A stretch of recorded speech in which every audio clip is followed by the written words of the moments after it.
Hi, folks. You're listening to the Paranormal Peep Show with myself, Andy Chaplin, and Neil Geddes Ward. And Neil, I believe we've got quite a familiar face coming on the show today.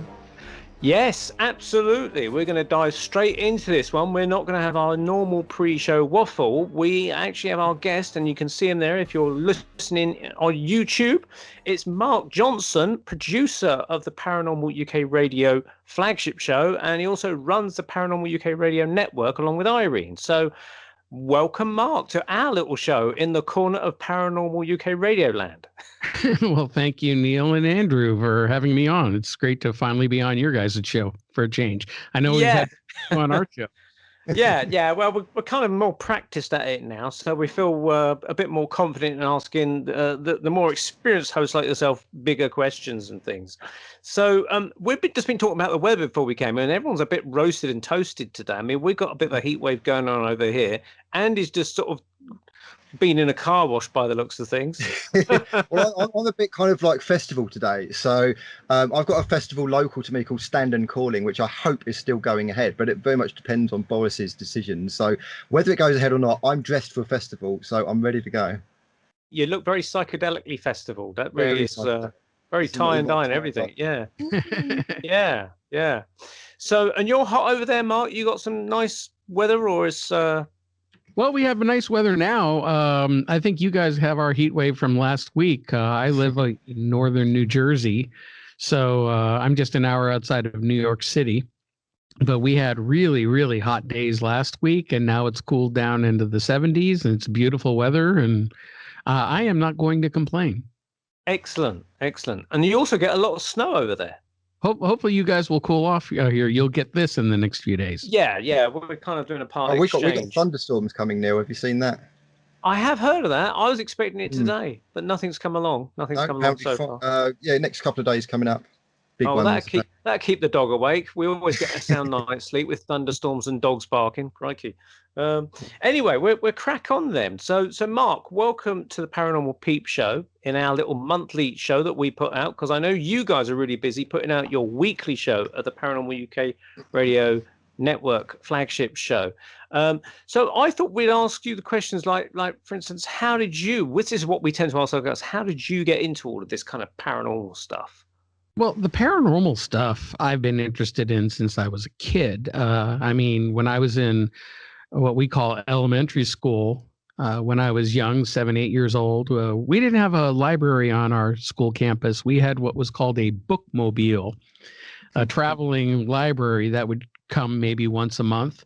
And every month it would come, I would always check out the same 2 books that they had on ghosts, because I was always fascinated with it. And it had some of the famous ghost photos, like the Brown Lady from the 1930s and other ghost photos. And so I was always interested in it. And it wasn't until I was in high school, I was about 17 years old, my brother and we watched a program. It was a documentary made in the late 70s called The Amazing World of Psychic Phenomenon. And there was a section in there about this researcher who was going around to cemeteries with a big reel-to-reel tape recorder, tape recording graves. And he would, of course, every few graves or whatever, he would get voices. So being teenage boys, we decided that sounds great. Let's go do it. Grabbed a tape recorder. And there was an old pioneer cemetery where I grew up in Los Angeles. I was up north in the San Fernando Valley, and there was this old cemetery that goes back to the 1800s. So we took our tape recorders, started putting on graves, tape recording, and this was in broad daylight in the afternoon. We weren't out there at night. Got nothing. At one point, we went back to the corner of the cemetery, and there was a grave with a missing headstone. But it was unusual because it had a cement slab over the top. So it's almost like a submerged crypt rather than a burial. So we recorded. We would stand a few feet away. There's nobody else around. Clear line of sight. And then after we recorded, we went back, played the tape back. We're listening. And all of a sudden, we hear a voice. And it's very soft and whispering. So we had to play it back again, turn up the volume. And it was a woman or a young woman or older girl's voice, young woman's voice. And she whispered, "I'm dead. about me. Well, needless to say, this friend of ours from next door who was with us wanted to run out of there right then and there. And me, being who I am, I'm going, oh no, we've got to catch more. So we put it back on the grave and record it again. And then I come back after several minutes, I come back and rewind it and play it. And what's fascinating is it was those old fashioned, cassette recorders, mechanical analog recorders. And when you press down the record button, you actually pick up the clicking of the buttons. So when it starts, then you hear my footsteps walking away. And just as my footsteps walk away, this same young woman's voice, clear as day, as loud as I'm talking to you now, says, "It isn't finished." And what I found interesting about the sound quality is it sounded like it was in an enclosed room. It had a slight reverberation to the sound quality. Now, this was back before computers, back before you could sit there and analyze the frequencies of an audio recording, and the term EVP had not even been invented yet. So this was fascinating to me, and we'd go around, we'd try to play it for our friends, whatever. Some would kind of believe it, most didn't believe it. My parents didn't believe it, but then I never really played around with it again. I was interested, but I was going through my religious phase back then, and I started thinking I was messing with something I shouldn't, so I put it aside. Well, the religious phase all went out the window in my 20s. And then it was shortly after I moved here to New Jersey in the fall of 99, I moved into a house that had activity. And I would hear my name being called at times. I would feel presences in the room. I would hear noises. So I had a super VHS camera and didn't have night vision. It was just a regular light camera, but I started recording. Sure enough, I started catching these anomalies that were not dust. They, half the time you see the little ball of orb float in front of the lens, and you can almost always dismiss it as, a piece of dust floating in front of the lens, reflecting off the camera light. No, I would catch a bright orb coming out of the wall at the very back of the room, about 25 feet away, and it started meandering towards me, coming across the floor, snaking around, and strobing like this with light as it would go past me. Another time I was recording and I was sitting there, and this fast moving object goes shooting right past the camera lens. So I adjust the lens and I'm looking over, and there's this rocking chair across the room. All of a sudden, this thing that I can only describe like a tadpole. It had a bulbous head that came down to a tail. It was about this big, flew out from under the rocking chair and went rocketing past me into the kitchen. It happened so fast I wasn't even sure what I caught until I went back and rewound the tape. And I saw this and I'm going, what in the hell is this? I remember you sending me that clip. Yes. I remember looking at it. Yeah. A long time ago. Yeah. And so I started doing research on the internet, and I found a local group who happened to be in my town. So I invited them over. We did an investigation. They caught another similar anomaly like that. I got so fascinated, I got hooked. So I joined them, and I started paranormal investigating, and I was with them for a couple of years. And then I broke off and formed my own group, which I ran for about 10 or 12 years, North Jersey Paranormal Research. And we investigated dozens of homes and businesses and historical sites, all of not just in New Jersey, but in the surrounding areas as well.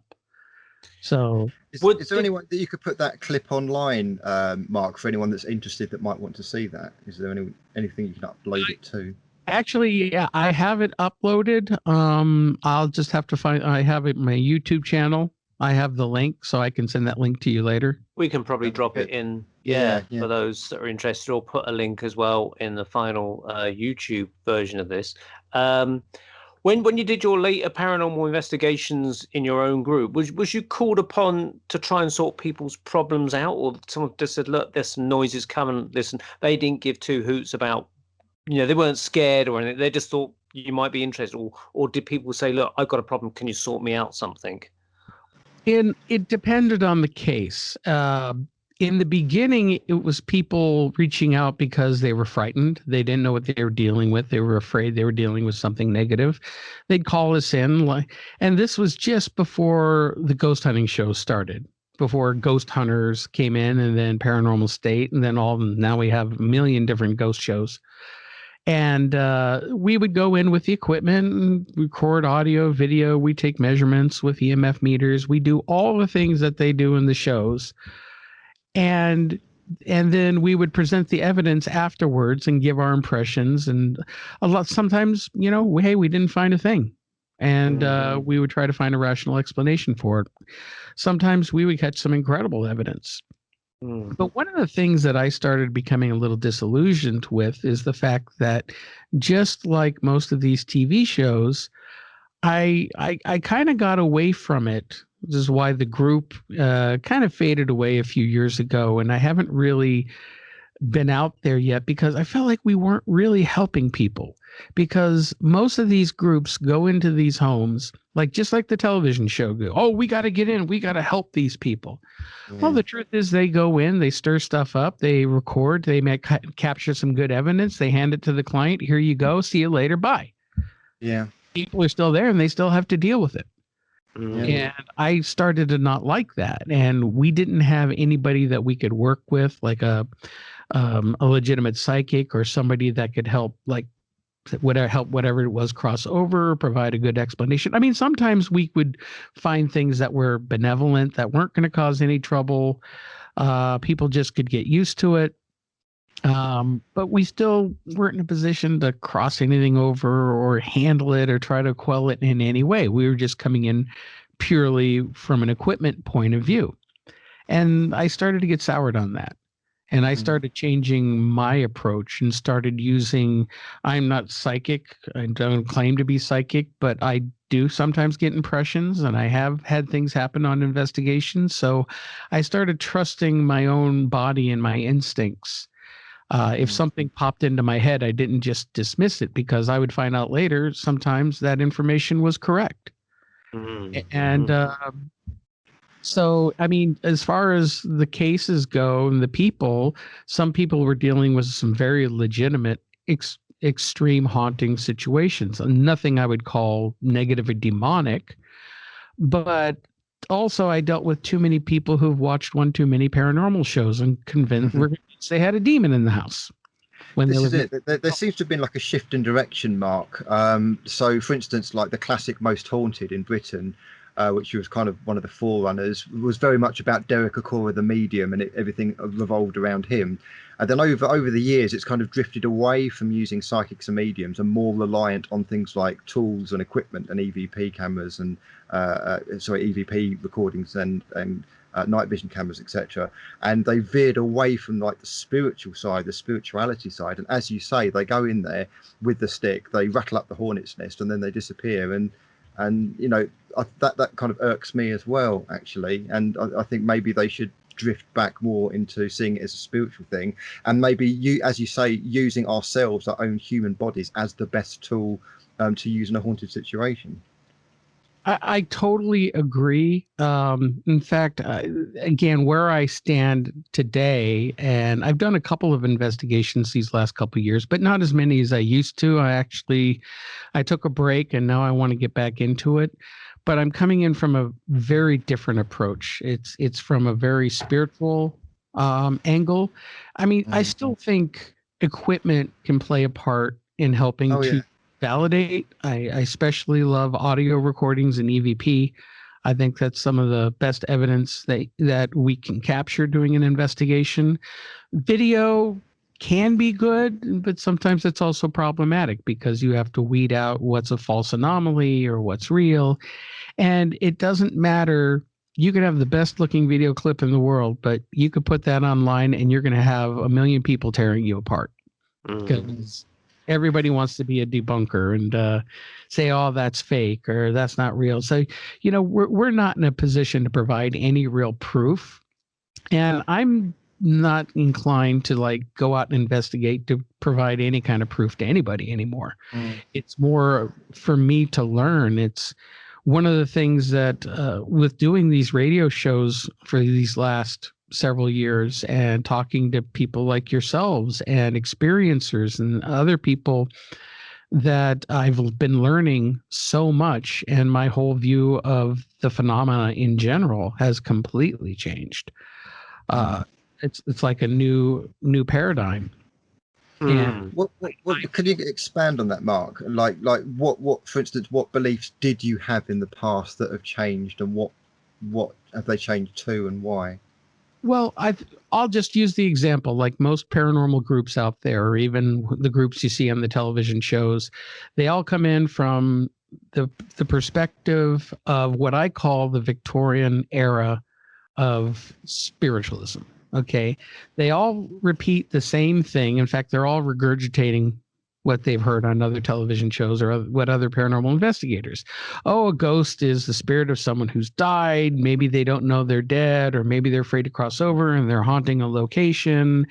And then some of them are causing trouble, or then you'll get a demon coming in and causing trouble. And that's not to say that doesn't happen, but it's, in my opinion, a lot less likely, or happens less often than people realize, because I'm starting to realize that our nature of reality is far different than what we think it is. We've all been trained to think a certain way. And seeing or experiencing this paranormal activity, you can have poltergeist-like activity in your house. That doesn't mean you have a ghost in your house. There could be a number of different phenomenon causing that. You could see what looks like the apparition of a person. And I'll use an example, Irene as an example, because she had a great story of when she and her husband were looking at this house in London that they were going to buy. And she went upstairs to the bedroom by herself to check it out. When she walked in, there was this woman standing there in like Edwardian style maid's clothing or servant's clothing. And the woman looked at Irene looked at her, and both their jaws dropped in shock. And then the woman vanished. Now, if you talk to most investigators, they'll go, she saw a spirit of someone who doesn't realize they've died, and they're still going around doing their daily work. And I don't believe that quite anymore. Based on that reaction, and based on what we're starting to learn with more advanced science and theories like string theory, ideas of time being different, multiple dimensions, I think that in a case like that, you're dealing with something called a time slip.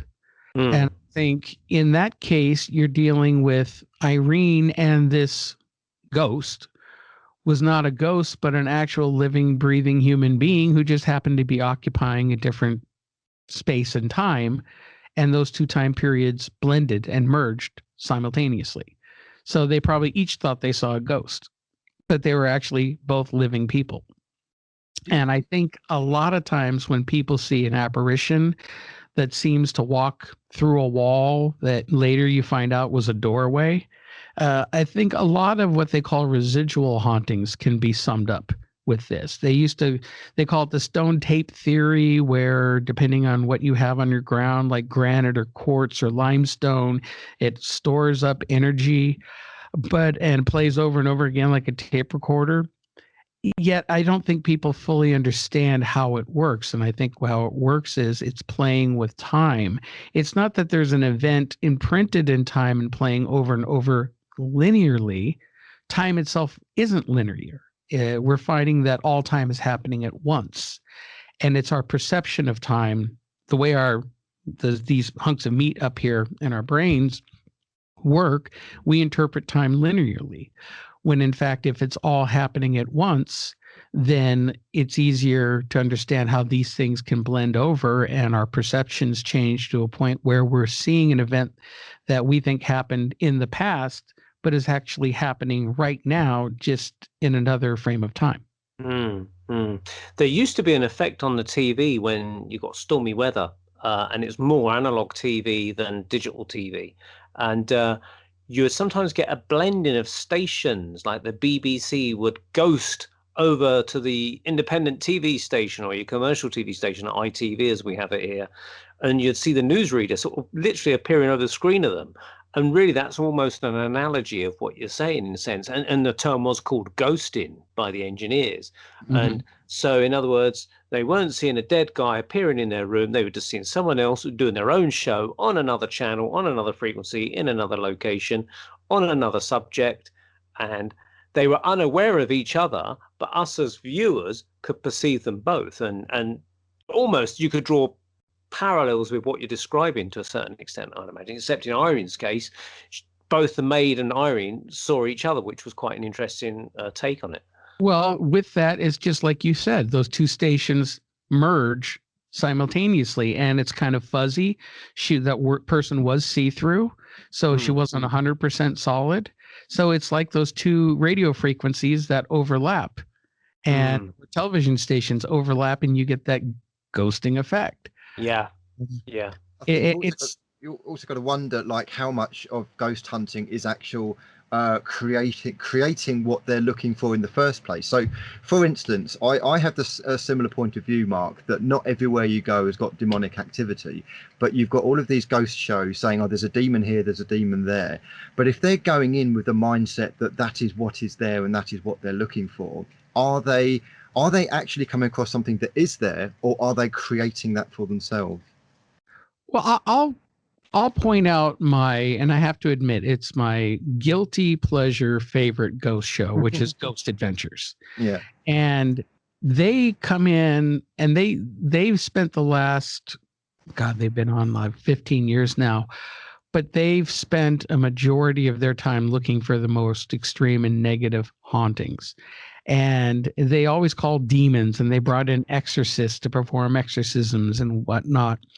And I don't believe in demons per se. Now, that's not saying I don't believe there's some nasty stuff out there, but from a Christian standpoint or mainstream religious standpoint, I don't believe in them. I think there's a lot of other explanations and a lot of other things that we're dealing with.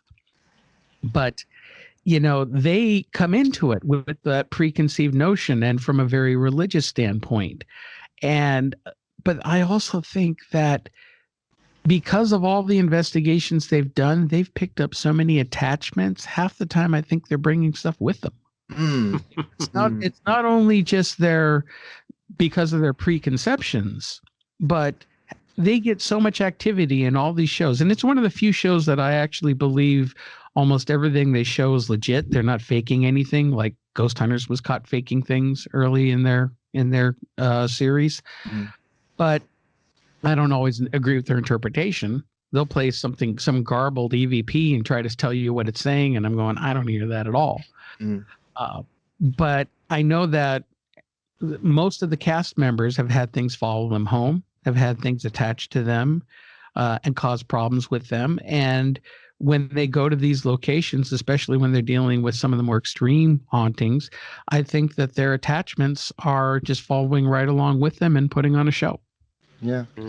Following on from that, Mark, I don't know if you watch the British Most Haunted at all.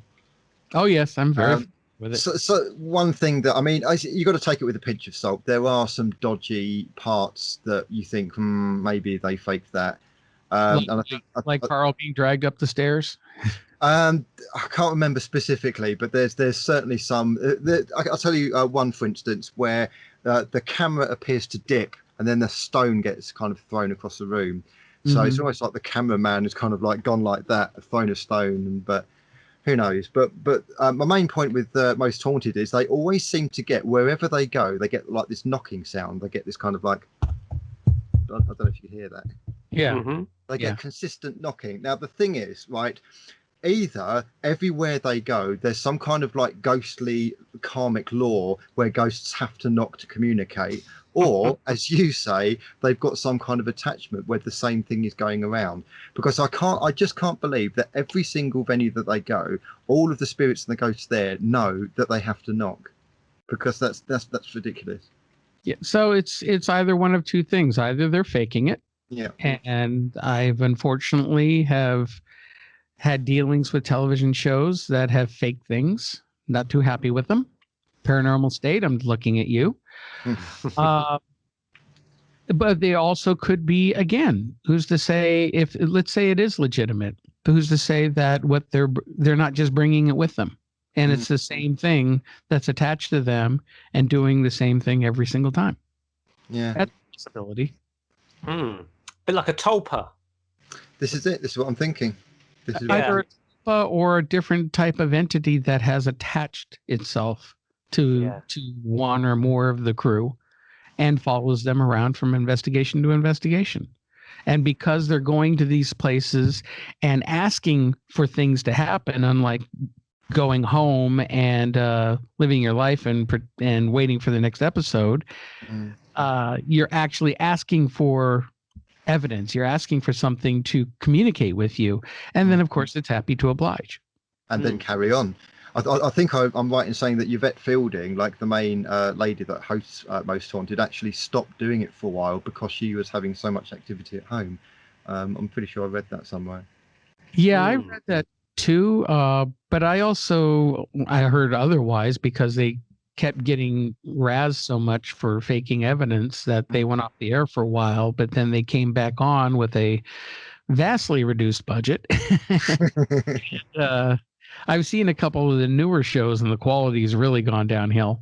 But they're about the same, and how often can you, as someone who's trying to seriously investigate the paranormal, run out of a room screaming? Yeah. There's some dramatic for television, but there's some dodgy crossovers, isn't there? Because in the Enfield poltergeist case, you've got on record the naughty little girls there that the focus of the poltergeist attention were faking and hoaxing some things because they were just naughty little girls. However, I don't think the entire case was completely fraudulent because there were press people, there were magicians that they brought in, there was police officers that gave witness testimony to some proper weird poltergeist things going on. But because the girls were faking it, the whole thing kind of get cast into disrepute. Even the spiritualist movement, the Fox sisters were faking it to begin with. So the whole thing is absolutely fraught with it. Well, the Fox sisters, that wasn't that's not the same sisters who did the Coddington Fairies, was it? No, the Fox sisters started spiritualism in Hydesville. Okay. in the 1800s or something. Yeah, I remember them now. Okay. Yeah.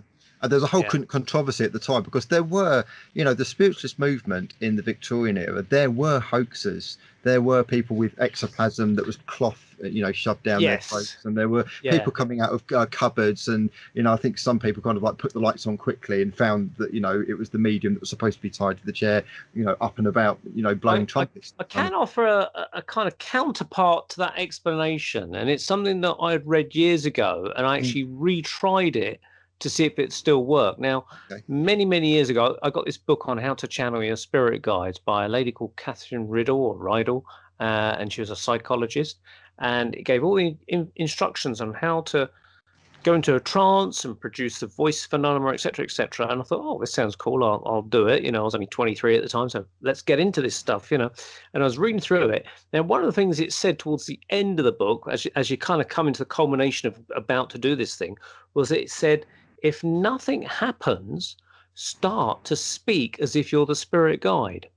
I thought, why do that? So you start to answer your own questions in trance. And basically, the analogy I come up with is like you're trying to bump start your car. You can't get your car started, so you push it down the road. But no one's meant to push their cars down the road because the cars are meant to drive themselves. But when you push the car, it turns over the starter mode, and hey presto, it gets going.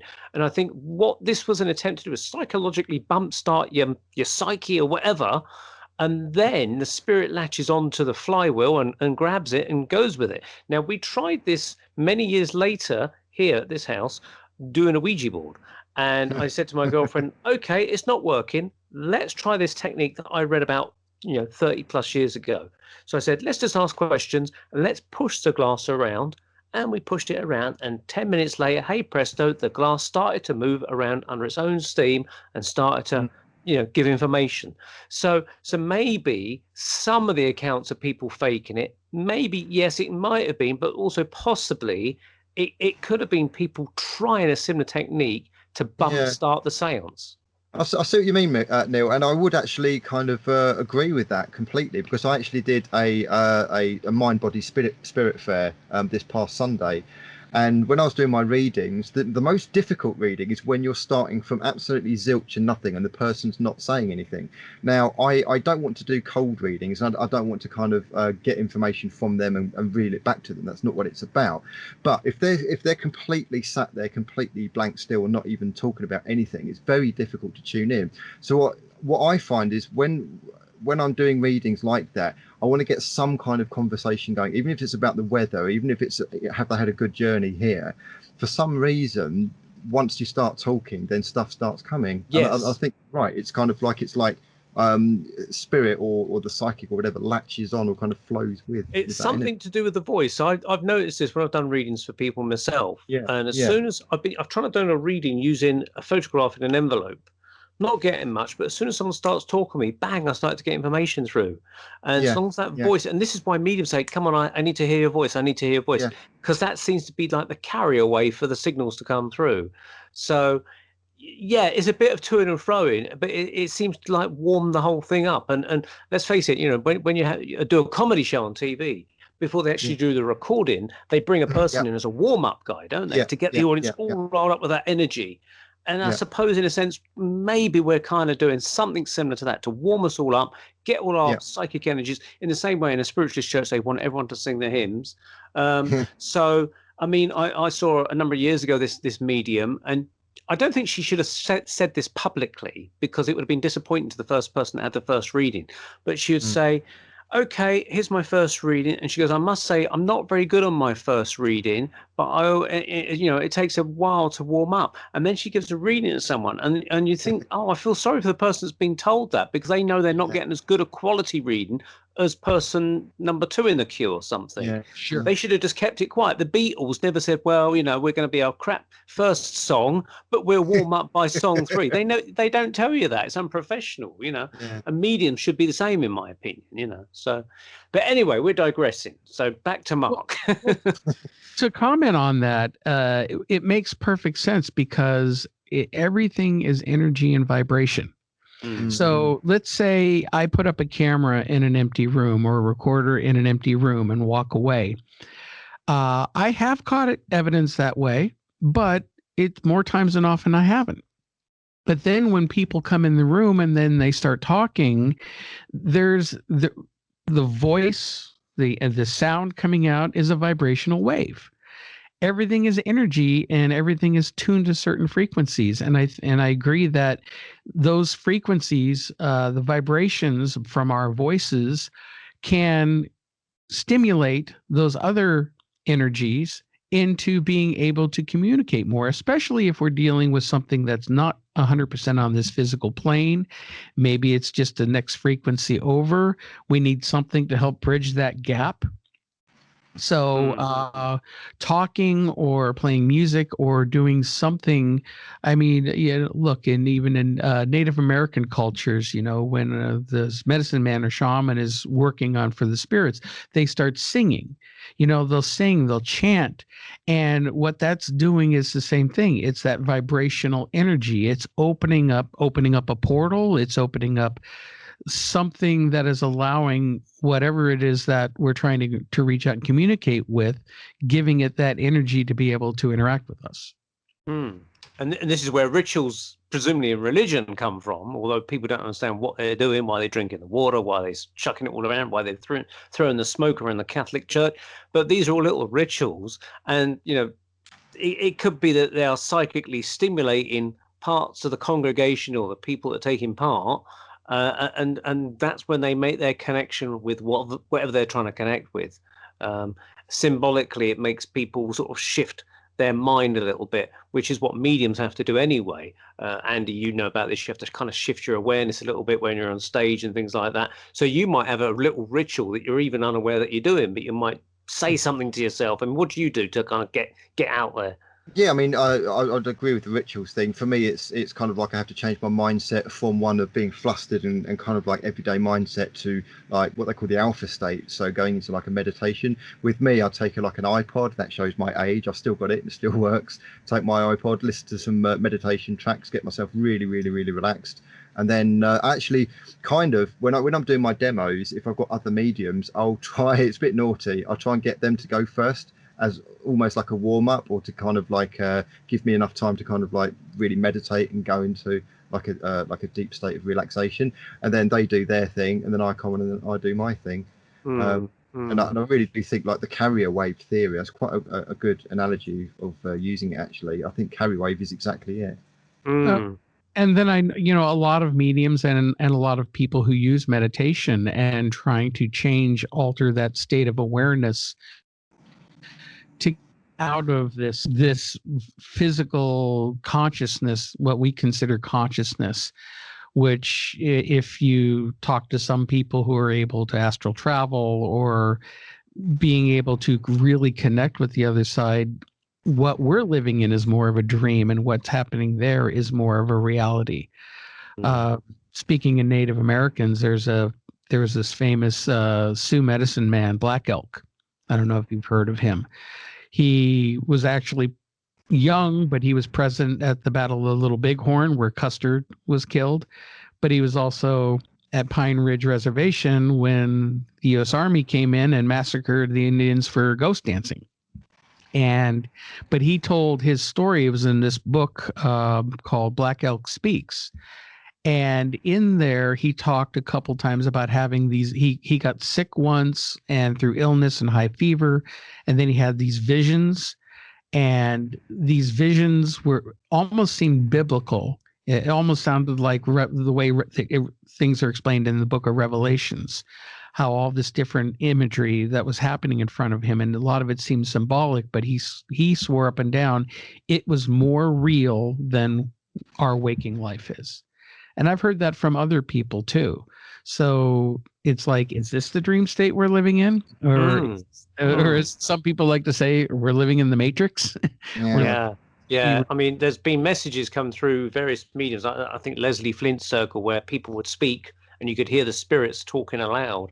And quite often they would say that wherever they are now, the spirit world, for example, they said that is much more real to them. It said this is like a faded old dream that one forgets upon wakening. And that's how they view this life. And there is much more sharper in your face kind of reality. So I think we are at a subdued kind of level of frequency, and we're not quite awake yet, and we're just stirring. We're kind of murmuring and slowly awakening into that kind of reality. You know the UFO Academy, Neil? Yes, in Watford.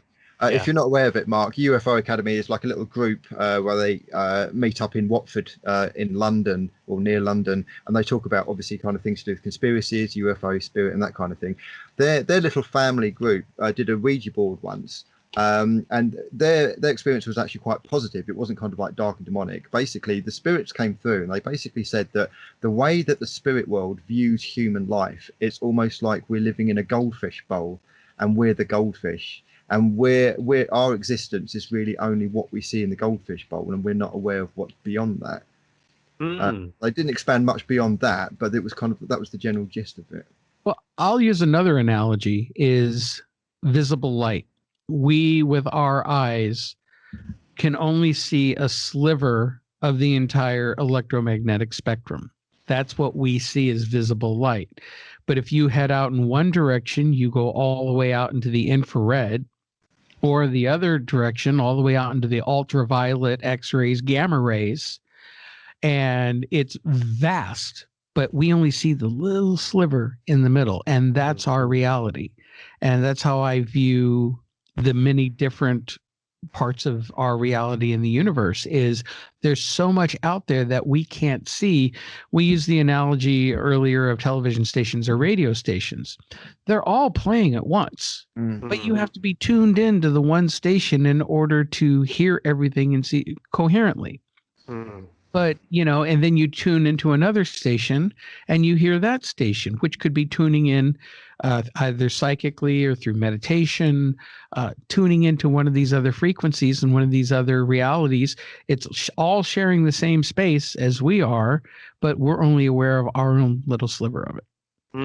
Absolutely. Yeah, I was an analogy that comes to mind is, look, when they send down these submersible submarines right down 7 miles below the Atlantic Ocean, in the dark depths of the ocean, and they shine a light on these little fish that have never seen anything like that, that's looking at them like this robot bloody sub, and they sort of quiver and they light up and they swim away, and they think, what the hell, these fish must think is looking at them, and that must be like us with UFOs or spirits or something like that, and we're trying to scratch our head.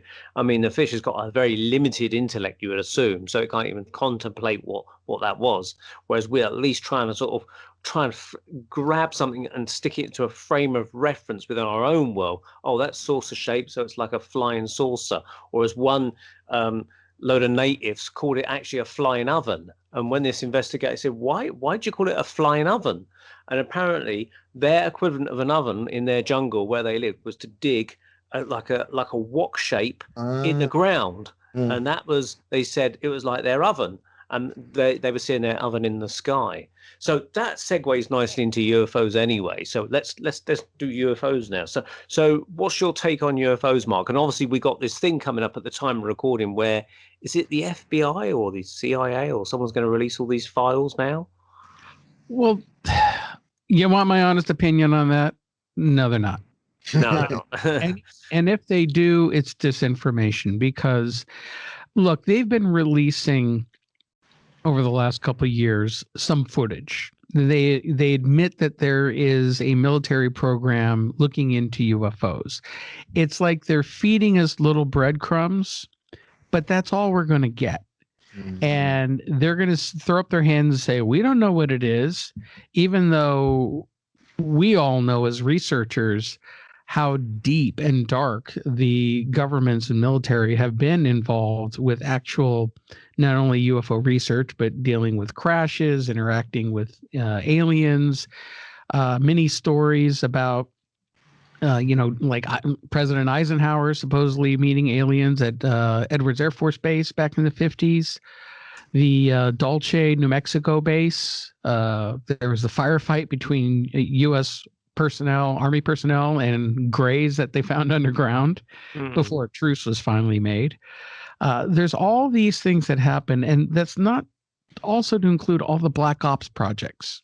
There's so many Black Ops projects dealing with this high technology that they don't want the public to know about. They don't want our adversaries to know about it. So do you honestly think they're going to come out and tell everybody, yeah, there's these advanced aliens, they're flying around here, and there's not a damn thing we can do about it?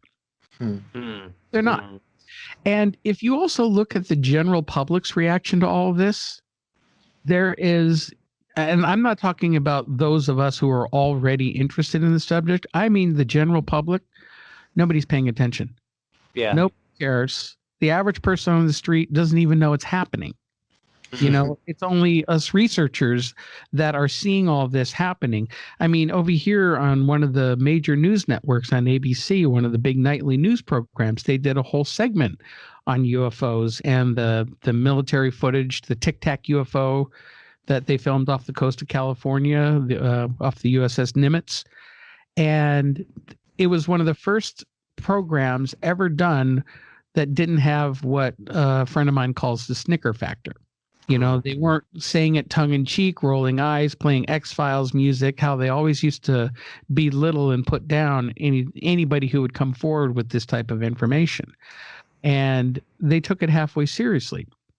But I think it's a deflection because, first of all, now there's so much oversaturation of look at the media and movies, and how many alien invasion movies can you have? People are desensitized to it, and so they don't take it seriously. Mark, I could put the tinfoil hat on and say that maybe this is deliberate, and maybe the desensitization.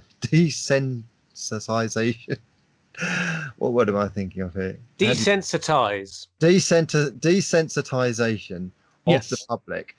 could be as a result of something like Project Bluebeam, which would be a fake alien invasion, or would they be have the inklings that there might be an actual real alien invasion? You know what? The invasion happened thousands of years ago. They're here. They've been Yeah. here. I believe that. They've never gone away. If we're going to have the so-called invasion, like most people think of from the movies, it's definitely going to be a government fabrication in order to scare the hell out of the public and gain more control over the public. I mean, look at COVID. There's two things that worry me as to why this might be the case. Actually, three things. First of all, we know that Project Bluebeam is something on the cards, possibly. Secondly, we got Werner von Braun on his deathbed talking about the things that would happen that have actually happened in terms of threats against humanity or perceived threats. And he said the final one would be the alien one. And thirdly, what was the third one I was going to say? Lost my train of thought there. I forgot. Wasn't we going to have an asteroid strike or something? Asteroids hitting the Earth or something? There's going to be a succession of different things. Asteroids and aliens. I know what it is. The lockdown situation. We kind of know that it's not really all about a virus. Yes, I think there's a virus. Yes, it's a problem. Yes, people are dying. But the whole global lockdown, I think there's something else behind it. And I think that something else is a control grid. And I think that something else is a new world order. Now, what is the New World Order? It is a mindset, a global kind of fascist dictatorship. Why is it happening? Well, we've got to look at secret societies and what they're doing. And what are they doing? They're apparently contacting beings that are beyond this reality, whether they're demons, whether they're dark ETs, whatever you want to call them, and are taking orders from darkness, basically. All we have to look at is things like the Epstein case and all the pedo islands and all the satanic rituals and all that kind of thing that's going on. We are not ruled by light, we are ruled by dark.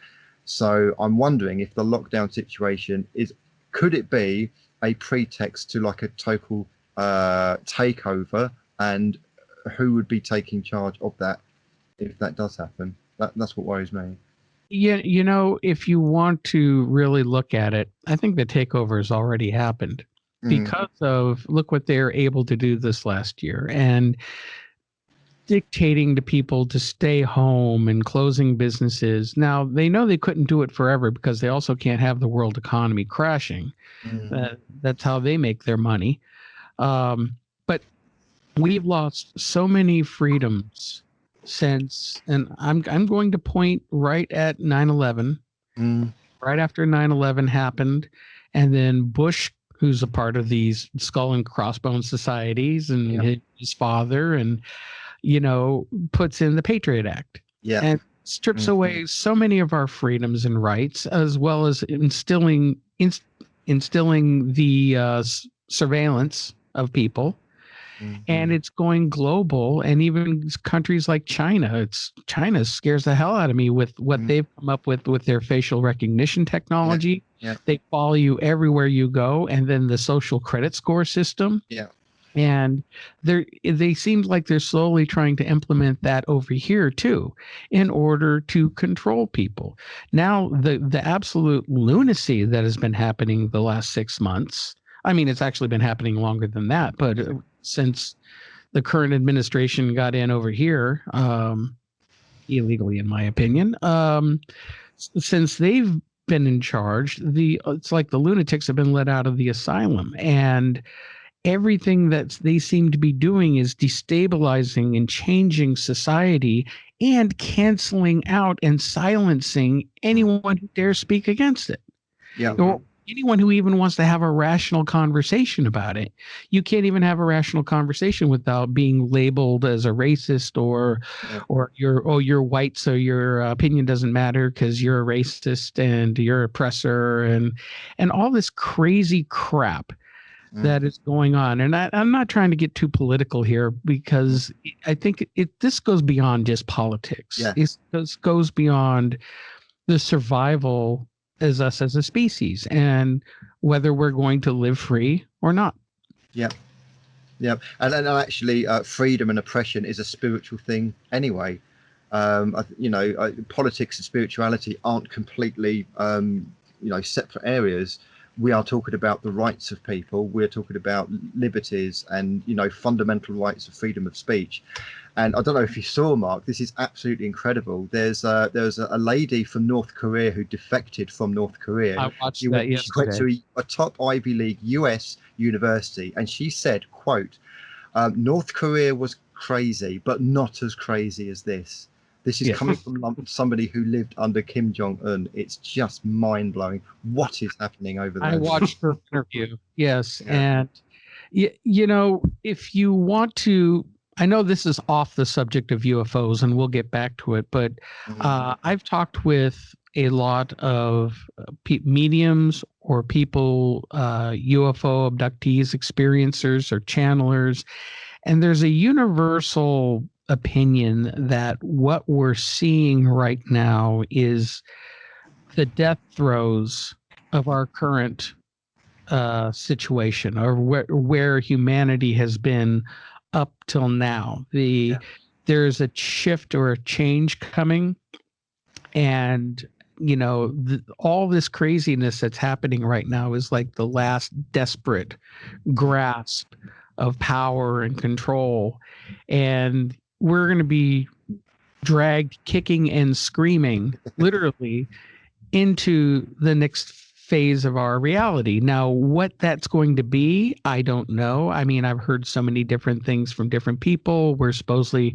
going to transition to the fifth dimension or vibrational rate. We become it's almost like a new Earth.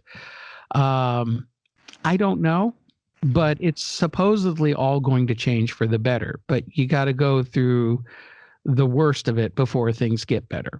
And supposedly that's where we are right now. Let's see where we are in 6 months from now. There are some chinks of light, actually, Mark, and I will promote this. There's a new channel on Sky, believe it or not, in the United Kingdom called GB News, Great Britain News. On Sky, it's on 515, but it's elsewhere.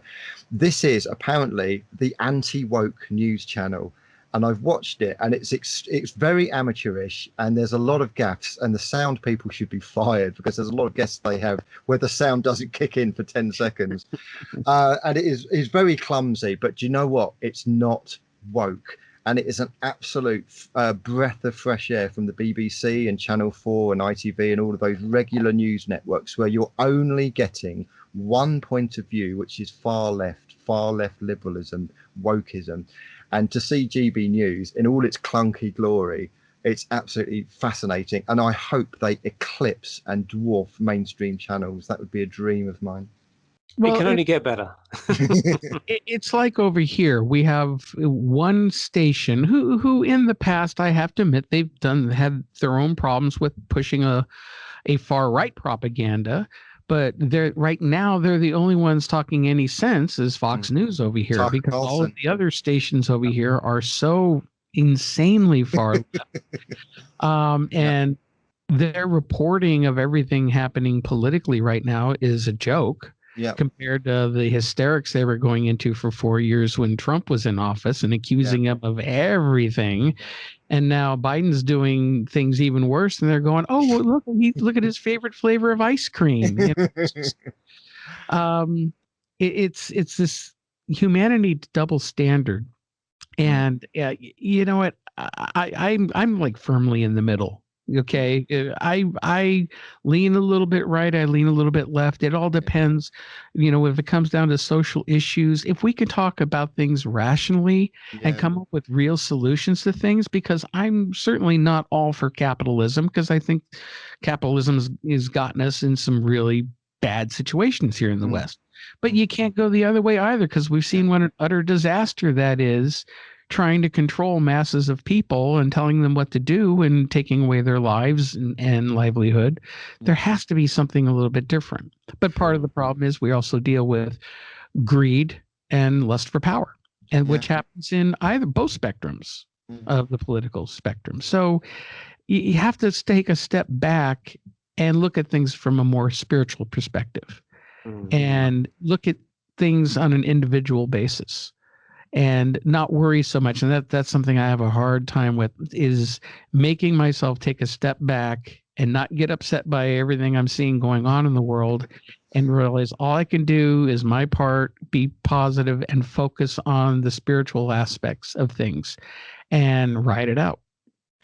I think you're right, and I think that how the politics side of things does kind of cross between the spiritual side of things is that I think you're right. I think we're in the death throes of a system that is failing or has failed, and we are quite rapidly and quite with a kick and a bump going to have to rebuild a new society.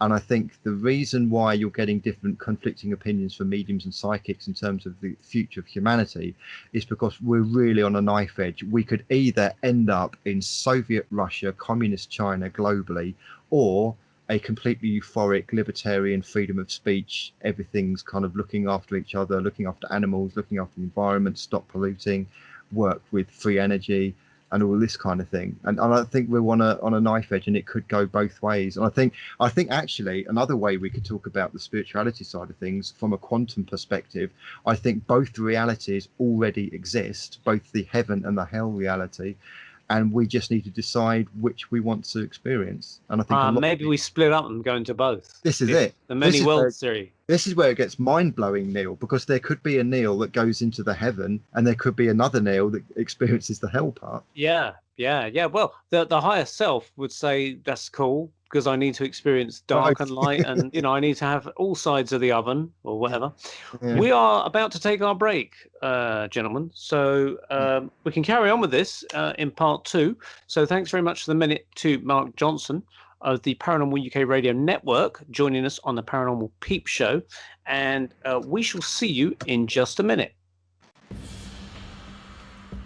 Today's the best day of my life! Woohoo! Listening to the Paranormal UK Radio Network. Hi, welcome back to the Paranormal Peep Show with myself, Neil Geddes-Ward, and regular host Andy Chaplin. And with our special guest, it's Mark Johnson of the Paranormal UK Radio Network flagship show. So that is the show that is responsible for all the other shows that we are part of. So he is the boss. So we've got to be on our bestest behavior tonight. Yeah. Actually, you know what? Irene is actually the boss. So okay. Shout out to Irene Allen, who's the founder of the Paranormal UK Radio Network, and she and I do our weekly show, the Paranormal UK Radio Show, which comes out weekly on Wednesdays on our network. And I spoke with Irene during the break, and she wanted me to send her love, and she says she's sending you both a can of baked beans.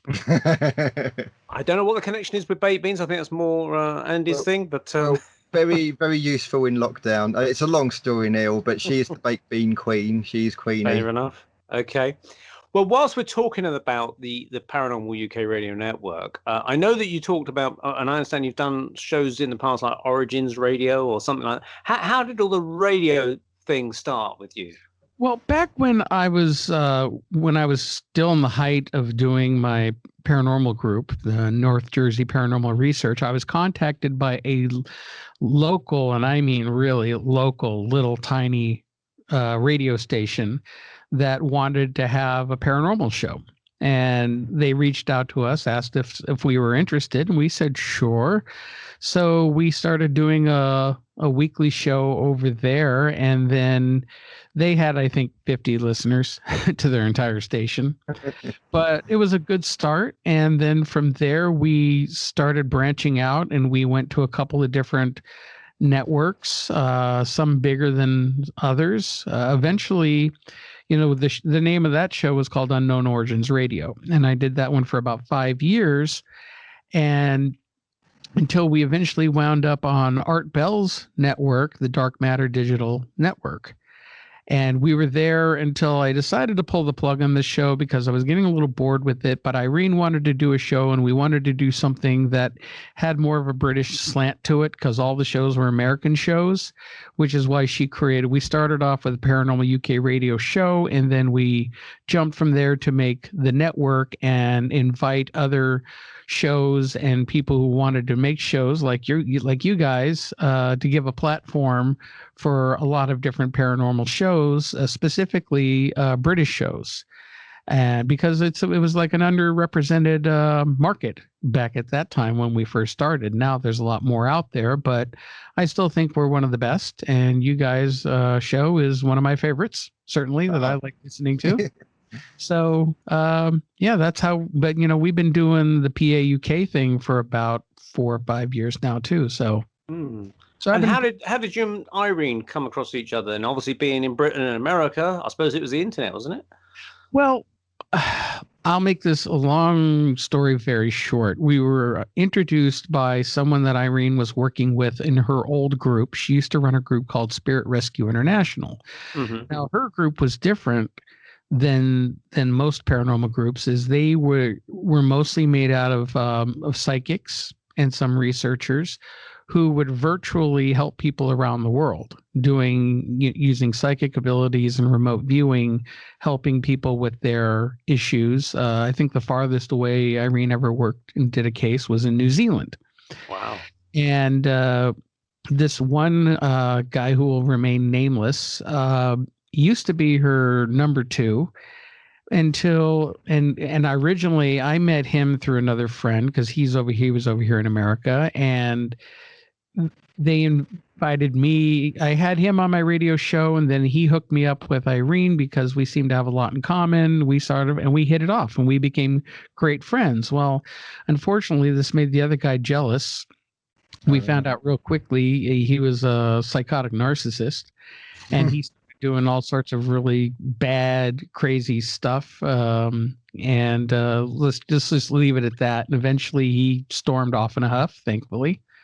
But ever since then, Irene and I have been working together. So we've been doing not only the radio shows, we had a publishing company for a short period of time. We've done a lot of things in the paranormal. We've researched a lot of things, and we've had a lot of deep discussions because of her connections and her background, which I'll give a plug to her book, Life Among the Spirits, which is her autobiography, talking about growing up.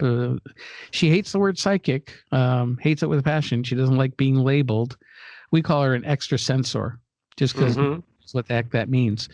Because she's has so many various types of things happening around her and throughout her life. So, and it's ongoing, I understand, as well, Mark, isn't it? Oh yeah, it's ongoing. We're working on a case right now together remotely. So we'll see how that goes. I just started doing that. So yeah, we work together on that, and we do the radio show. Wow. And it goes from strength to strength because you're getting new shows added every few months with different presenters, and I thought I could keep a tally of it, but now I'm losing track of the number of people that have got different shows out there. But it's the more the merrier, as far as I see, because there's a whole variety of things. The number of shows we've carried on the network has stayed fairly consistent. We've had people come and then go, and then people leave and new people come in. So yeah. And we've had shows that have lasted the test of time. You guys are one of the longest running shows that we have, I think, next to our show. And, so, we have about 10 or 12 shows on the network. And we recently, in this last year, went to the model of, instead of playing shows at a specific time on specific dates, which was really turning into a pain, especially with the time difference between the US and the UK. So we went up with the on-demand model with podcasts, and then we also have our streaming radio service. So people can go on TuneIn Radio or the Paranormal Radio app that you can download on your phone and find Paranormal UK, and we're streaming 24 hours a day, and new content is added weekly. Excellent. And it's a brilliant website because you can spin a little globe, which I love doing on the website, to see where all these listeners are. And there are all these little red dots, even in weird places like in the Pacific Islands and things like that. It's quite interesting. I'll tell you, my favorite, I would check the stats because I like seeing where people are listening to the station as well. And a couple years ago, for about a couple of weeks, we were getting hits out of North Korea. Oh, wow. So who's the only person who has internet in North Korea? Yeah. How's that happening? Because I thought it was completely insular, completely blocked off internet. Think about it. Who would be the only person in the country to have internet access? We're probably his favorite show. Oh, yeah. Well, He hasn't tuned in a while. I think I said something disparaging about his weight, so I'm probably on a death list right now. Oh, Yeah. dear. Maybe we should wear T-shirts of him. Get back in his favor or something. Yeah. So anyway, before we went to the break, we briefly touched upon the whole idea of UFOs and whether we've been taken over and things like that. And I think we got to the point where we're discussing, we're on a knife edge. We're going to either go into a heavenly realm as we all kind of ascend, or we're all going to go into this dismal hell of control and everything like that. And I think, Mark, you were going to give us some insights yourself of your take on it. Is that right? Yeah, well, there's a couple of different ways to look at that. A lot of it, if you really stop to think about it, and Andy, you might be more up on this concept. I'm not sure. I don't want to assume anything. The idea of what we in our minds create.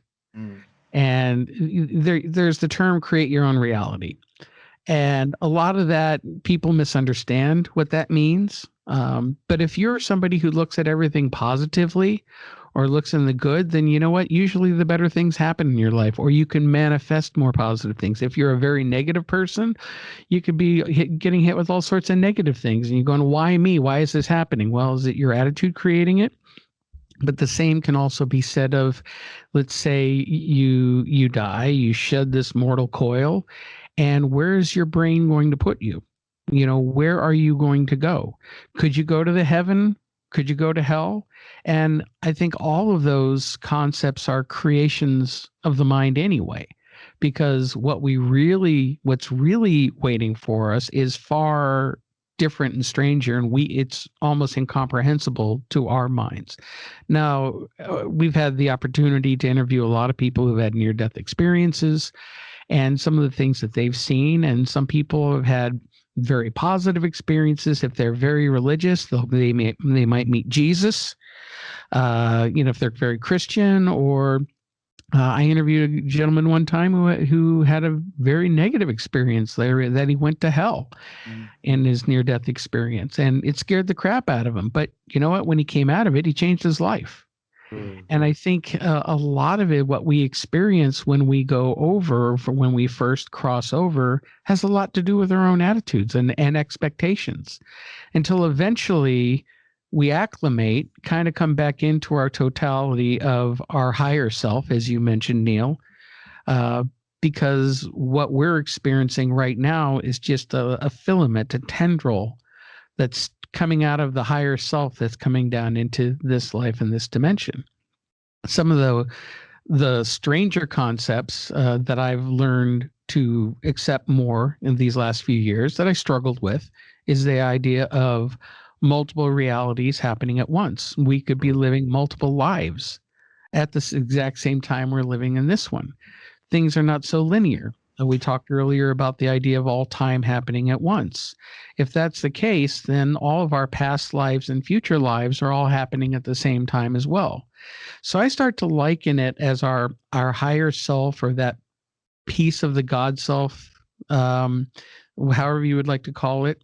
Think of it as like a sea urchin or something, with all these little spikes or tendrils sticking out of it, and each one is sticking out and going into another lifetime or another dimension, and living out and having those experiences, all the while another tendril's going this way, another one's going this way, and they're all going out and having all of these experiences at the same time.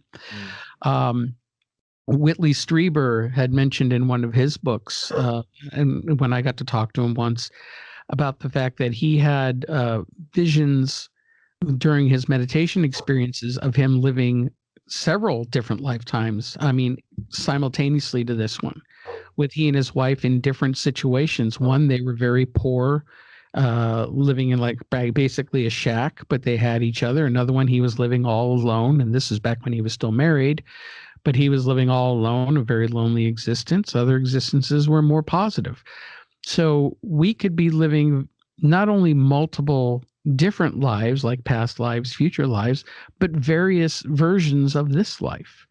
I'll mention something that happened once with Irene. Is she's had a couple of times when we've talked where she admitted that she has had interactions with different versions of me. one version of where I don't smoke at all. I don't smoke, never have smoked. Yet in this version, I smoke. When she says versions, does she mean this is going to get complicated in a dream state, in a different reality that is physical? What does she mean by that? I think she phases in and out of realities sometimes based on, her lifelong experiences and training, and she works as a remote viewer, and she's had, she's grown up with these abilities, and I think.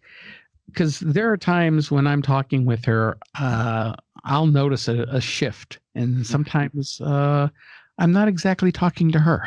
Right. Those times are very interesting. What do you think you're talking to when it's not her? I want to be careful. I know she's very quiet, so, She'll be listening intently. Go on, Mark. What are you talking about? Let's just say that every now and then something or somebody else comes through. And Spirit guide? It could be a spirit guide, alternative self or higher self, maybe. I think we lost Mark there briefly. Lost Mark. He'll come back in a second. It's always on the clincher, isn't it? It's always yeah. Here he is. He's back. Yeah. Am I back? Yes, you're back. Again, Mark, it cut out. Yeah, we lost you a bit. You know what? That they're trying to keep me from talking too much. I'll just leave it as I've been given some advice. I've even been scolded for having certain thought patterns, especially in this last year when things are crazy. It's weird when it happens and she doesn't remember it. I'll tell her about it later. She goes, what happened? I don't remember that. So yeah, but I think, it's that ability to shift into these slightly alternate realities, which are all happening at the same time. And that's where the idea of time and the idea of our reality starts getting really wonky. And it's really hard to wrap your head around. Talking of that, Mark, I'm going to plug another show, which I absolutely love. Have you heard of The Confessionals at all? No, I have not. So it's a really good one. It's a guy called Tony Merkel who does them. And he's interviewing all sorts of guests, and very much during the lockdown period, people have been witnessing some proper weird stuff. So we're talking Sasquatch, we're talking the rakes and the wraiths, we're talking kind of demon-eyed dogs, winged bat creatures. It seems during lockdown, something is going on where all of the weirdness is properly coming to a head. And I don't know about you, but I'm kind of slightly pointing or edging towards the Hadron Collider and what CERN is getting up to. I don't know what your thoughts are on that. It could be, that's a possibility. I know that there's been some research lately where certain hotspots, and this is kind of where the focus of what my interests have shifted greatly, where I'm looking more not only into the ufology aspect of reality, not just UFOs, but that whole high strangeness to certain locations on the Earth, which exhibit all sorts of different overlapping paranormal phenomenon. And with what you're mentioning, doesn't surprise me, because most people think, if you think there's ghosts, there's ghosts. You think there's UFOs or Bigfoot, they're all separate phenomenon. When there's a lot of evidence pointing to the fact that it's all interconnected. Yeah. Because everything is interconnected. Everything has an interdimensional quality to it. Yeah. Bigfoot encounters. I've interviewed, I have friends who go out and hunt Bigfoot, and they think they've had sightings before, and they think it's just an undiscovered hominid. And yet other people had experiences that there's a very high paranormal aspect to it. People have seen UFOs and have seen Bigfoots associated with that. Or the 1 minute it'll be there, next minute it's gone. Where did it go? Coming in and out of our dimension? I don't know. So whether or not it has anything to do with government programs, or maybe with everybody being in lockdown, maybe it's helping our own intuition, our own psyches to become more tuned, getting away from the noise of the outside world, having to win more, and it's raising that vibration where we're experiencing these things more. You're right with the UFO connection with the Sasquatch, because I've noticed patterns. I used to think many years ago Bigfoot thing was just a load of crazy hillbillies looking in the woods, mountain men, looking for Sasquatch, and it was a bit of a joke thing. But the more I listen to people who swear blind, they're not mistaking this for kind of monkeys escaped from zoos. These are kind of 8, 9, 10 foot giant hairy beasts that they've come across. And I'll tell you what the patterns I've noticed. Number one, UFOs very much accompany this. Number two, as you say, they sometimes seem to appear and disappear. Like they'll be in one spot and then they'll move downstream and there'll be another spot. And another thing, the witnesses that actually talk about it, they tend to get very emotional. But they kind of like stop and kind of like can't carry on. They have to kind of compose themselves to carry on.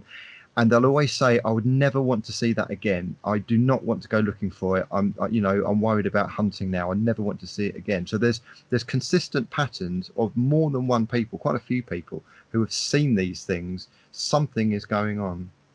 Well, I'll tell you one story. There's a friend of mine. I haven't talked to him in a few years, but I've had him on my radio show.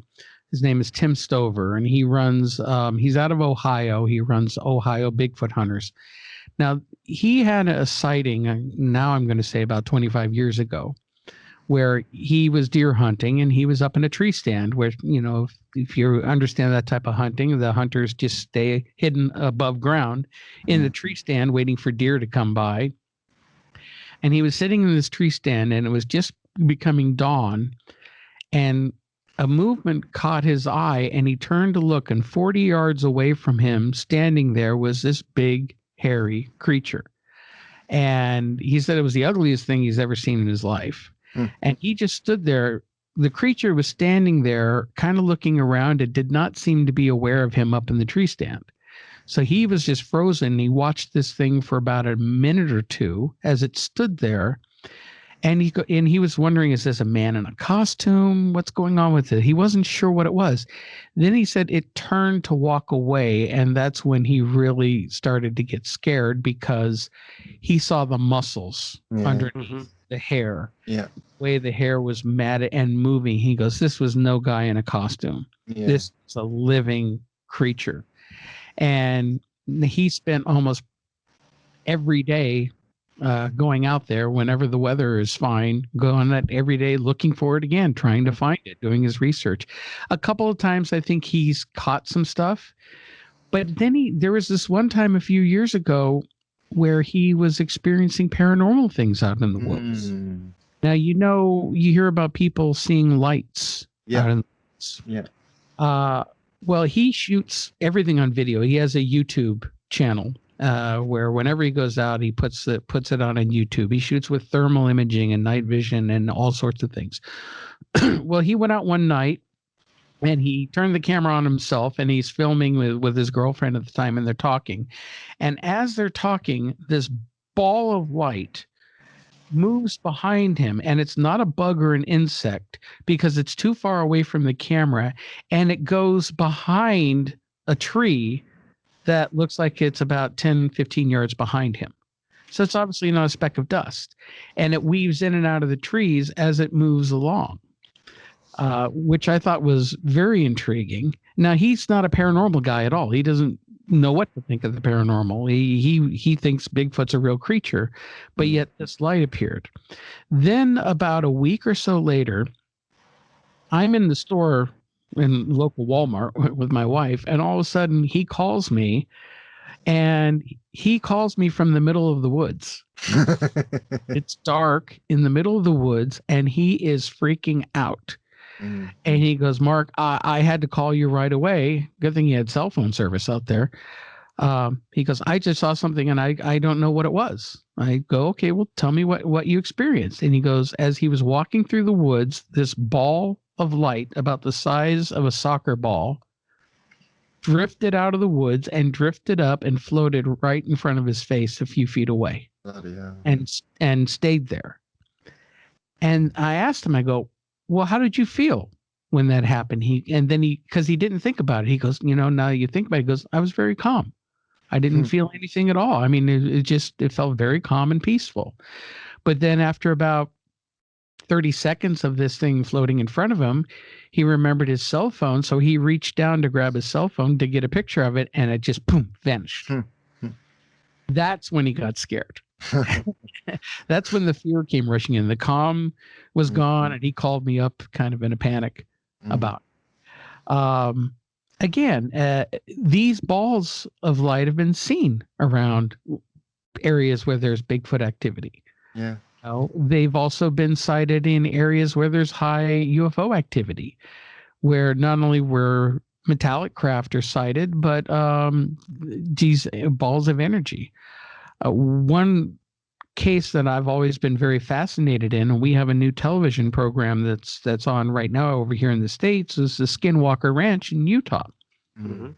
But 25 years ago, when the one family first purchased the ranch, they had all sorts of activity happening, and a lot of it was fairly negative, and it was like they were trying to be driven out of the property. They saw UFOs on the property, metal. One looked like a big metal refrigerator. They chased across the property. Others were these balls of light. There was one ball of light where 3 of his dogs chased after it into the woods, and all of a sudden the dog started screaming, and then it was silent. And because it was night, he waited till the next morning to go out in the woods, and he found 3 piles of goo where the dogs used to be. He killed the dogs. And he had cattle mutilations and poltergeist activity and whatever. And they lasted 2 years until Robert Bigelow, who owns Bigelow Aerospace, and he bought the ranch, and he brought in his own scientific team, NIDS, National Institute of Discovery Science. And they spent 20 years investigating this ranch, trying to investigate. He has a very big fascination with UFOs and the paranormal. And yet after 20 years of investigating, he never released his findings to public. He kept it all to himself. One of his investigators came out with a local journalist out of Las Vegas, George Knapp, and they wrote a book called Hunt for the Skinwalker, which is when I first heard about the ranch. Fascinating stuff. They not only talk about that ranch, but they talk about other ranches and locations around the country that also have these experiences of high strangeness. These balls of light play a very key role in it because there's an intelligence behind them, sometimes a malevolent intelligence.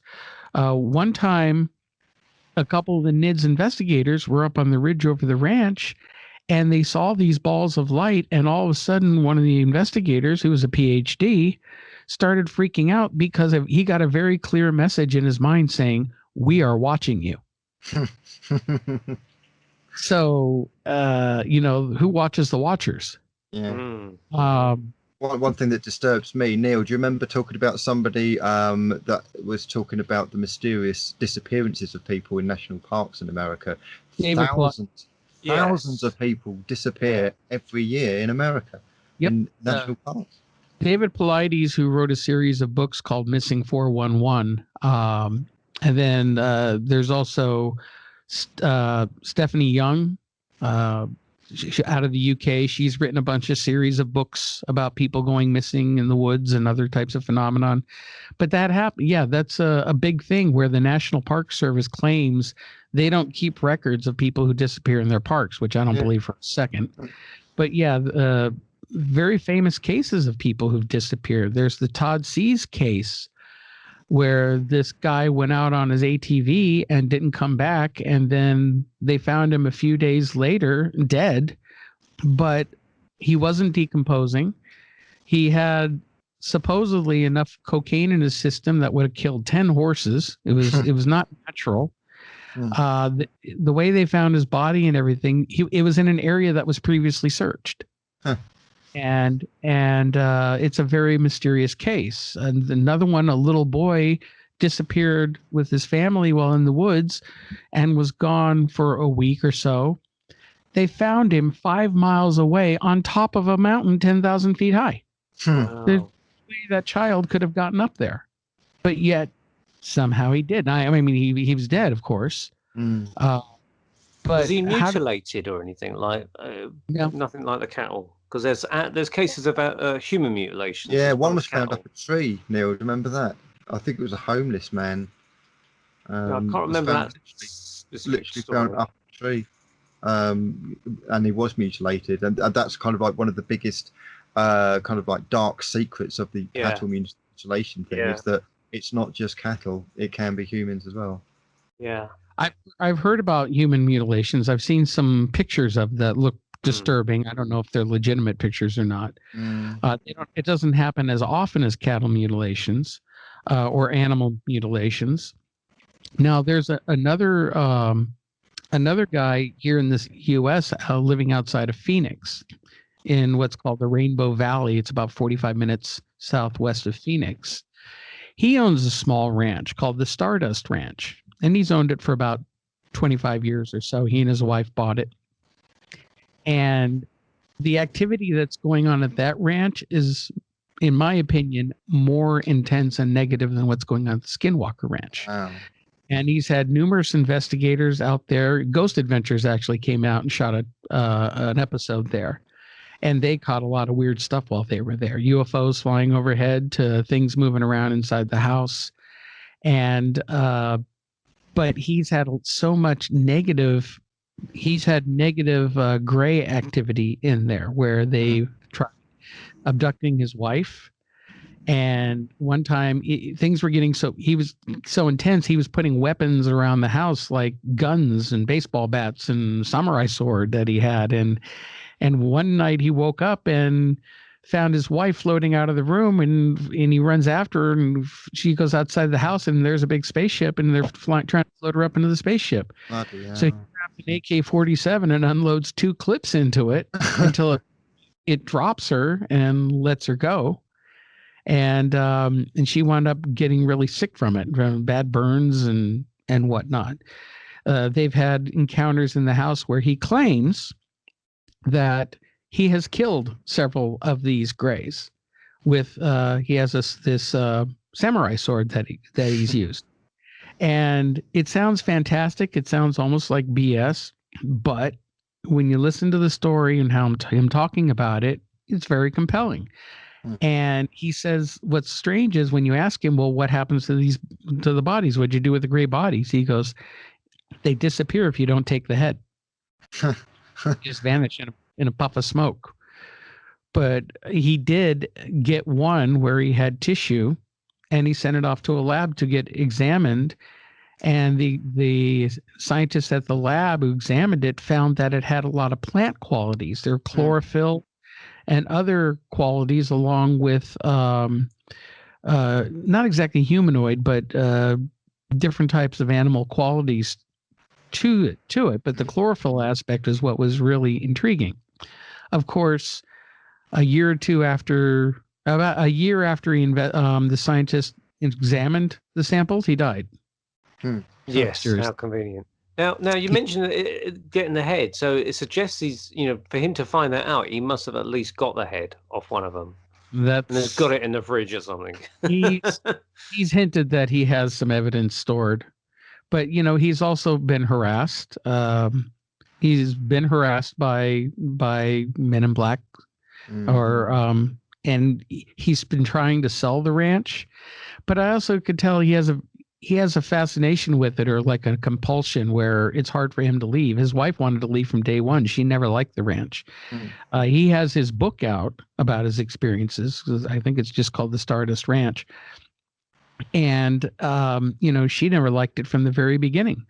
But he has always said, well, nobody's going to run us off and he's going to fight it. Well, now he's trying to get out of there because it keeps happening. Just a couple of days ago, he had poltergeist activity where he was making some soup in the kitchen and something picked up the bowl and threw the hot soup in his face. Crikey. And are there any military bases nearby, or any kind of Native American burial sites or anything nearby? Well, being out in the middle of Arizona, maybe there's some Native American stuff. There's a lot of evidence that whatever is happening is underground. They see UFOs in the sky, but it seems like there's a lot of underground activity. There's a lot of electromagnetic activity. One of the things I've been impressed with this television show that's now investigating the Skinwalker Ranch is they brought in scientists with a lot of spectroanalyzing equipment, and they've measured extremely high radiation and electromagnetic frequencies on the ranch, to the point where at some points they've measured dangerously high levels of radiation and gamma radiation. One of the scientists, he opened up an old well near one of the old homesteads, and all of a sudden his radiation meter went off. He got blasted by some gamma radiation to the point where he got sick, had to go to the hospital, and he got burns in his face and his hands, radiation burns. What the hell is going on? It's really crazy. They had an episode last week where they had I forget exactly what it was called, but they had something that was measuring all the entire spectrum of radio frequencies, and something was broadcasting super high on all frequencies at once. And it was hitting them with so much EM interference. One of the guys got a bad headache and had to leave the ranch because he had been hurt before, and he had to go to the hospital where he had his fluid on his head that separated his scalp from his skull, and he almost died. And then the other investigator who originally got the radiation burns, he's watching this analyzer and he's commenting on it, and all of a sudden he starts slurring his words, and his mind blanks out for a minute, and it started to affect him. So, and they've had cattle mutilations as well, and seeing the UFOs, they were shooting off. They were able to triangulate some high EMF readings that turned out to be coming 5,000 feet or a mile up in the air. I was about to say, Mark, if we're going along the lines of this new world order and this control grid and this crazy psychotic demonic force that's in charge, we then need to talk about 5G, and we need to talk about things like Starlink and Elon Musk's 5G satellites beaming stuff down. What if these ranches are kind of like microcosms of what is a bigger global plan? This is my concern. Well, you don't really hear too much about these other ranches. The Skinwalker is the one everybody knows. Stardust, a lot of people don't know about it, even though he's been public and talking about it for about the last 5 years. He was quiet for the first 20 years, and then he went public with it. And then in the book Hunt for the Skinwalker, they mention briefly about several other ranches across the country that has activity. On a positive side, there's one up in Washington State, the Gilliland Ranch, where people go there all the time. It's that they're having positive interactions with UFOs, kind of like the ESETI CE5 things that Stephen Greer. So there could be different factions. There could be some highly negative ones and some highly positive ones in different areas. Yeah, I know what John's dealing with is highly negative. I think what's at the Skinwalker Ranch is, I don't know if I would call it super negative, but it has a trickster element to it. And this is where Native American lore comes in, because in most Native American folklore, there isn't good and evil. I mean, heck, you can even look at the old gods from in Greece and Roman times, or even in the Viking gods, Thor and Odin. There's always a trickster element. In the Norse mythology, you have Loki, who is the trickster god. In Native American culture, they have Coyote, which is known as the trickster. And it's not necessarily evil. It's not necessarily good. It does certain things that can seem bad. Other times it messes with you. I mean, in both locations, they talk about things. You set something down, turn around, and then it's gone, and then it reappears a week later. Car keys, TV remotes. I think one of the more disturbing things that John experienced at the Stardust Ranch was one time he was waiting for his wife to get ready. They were going to go out for dinner and get off the ranch for a while, because whenever they leave the ranch, they feel better. And he was waiting for her to get ready in the bathroom. And then finally she comes out. So they get in the car, they have a nice conversation, they go to the restaurant, they're sitting there talking. And then at one point she gets up and excuses herself to go into the bathroom. Then his phone rings and he picks up the phone. And his wife's at home screaming at him, why did you leave me? Where are you? It's like, who the hell was he just with? The thing that looked like his wife came back to the table. And then he said he realized up at that point, he never really looked her in the face. He was always looking at the side or talking, not looking at her or whatnot. And then he looked at her face and saw her eyes were all black. Wow. And he just like instantly got up and got out of there and went straight home. And there's his wife there waiting for him, crying, really upset. So it's kind of doppelganger effect. Hope she paid the bill. No, he didn't. He just got out of there. But talk about a trickster type of event. What's the purpose behind that? Is it psychological? Is it, feeding off somebody's energy? I mean, you hear stories of the black-eyed kids that show up at people's houses wanting in. It's like they can't enter unless you invite them in. It's almost like the old vampire lore. Anything black-eyed, like the only stories I've ever heard about the black-eyed stuff has been entirely negative and malevolent. They're not good. They're not good at all. Yeah, I've heard one account of somebody who actually let black-eyed kids into their house. What happened? I believe, I don't know if this was in one of Nick Redfern's books, or there was the other gentleman who, I forget his name, who originally started the black-eyed kid phenomenon, talking about it anyway, where the kids usually come up, they're like younger kids or early teenagers, and they say, yeah, we're lost, can we use your phone to call our moms to come get us or something. They always have a story where they're trying to get into the house. One time supposedly this guy let them into the house and he said, yeah, the phone's over there, and the kids were just standing there staring at him, and then one of the kids says, we've come to collect you. Well, the guy turned, ran, practically broke down his back door running out of the house. But the kids disappeared. I mean, there are other accounts of people who have been in their cars and the kids walk up to the cars and tap on the window and talking to them, can you give me a ride? And just, you just wonder, it's obviously a very negative, nefarious purpose, but then you don't know what the end result is really going to be.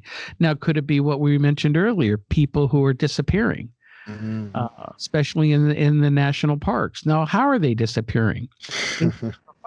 Is it they go through a time portal? They slip into a different dimension.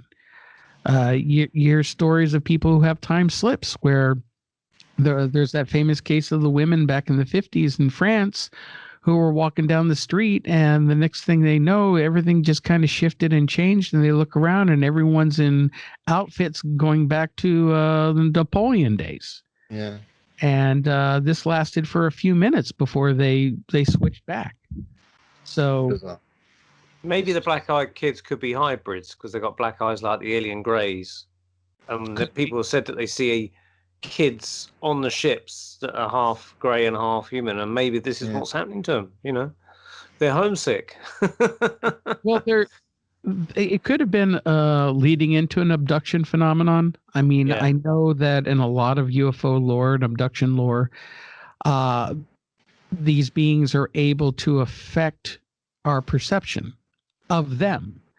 They can look one way, but then suddenly they look a completely different way. I've read stories of one woman who was abducted, and there was this being who looked very humanoid, but she felt that it wasn't its true form, and then it changed and it turned more like the gray alien. So when I hear stories of, like, let's say the Nordics, which are supposed to be these tall, beautiful, white-looking people from Scandinavia, is that what they really look like?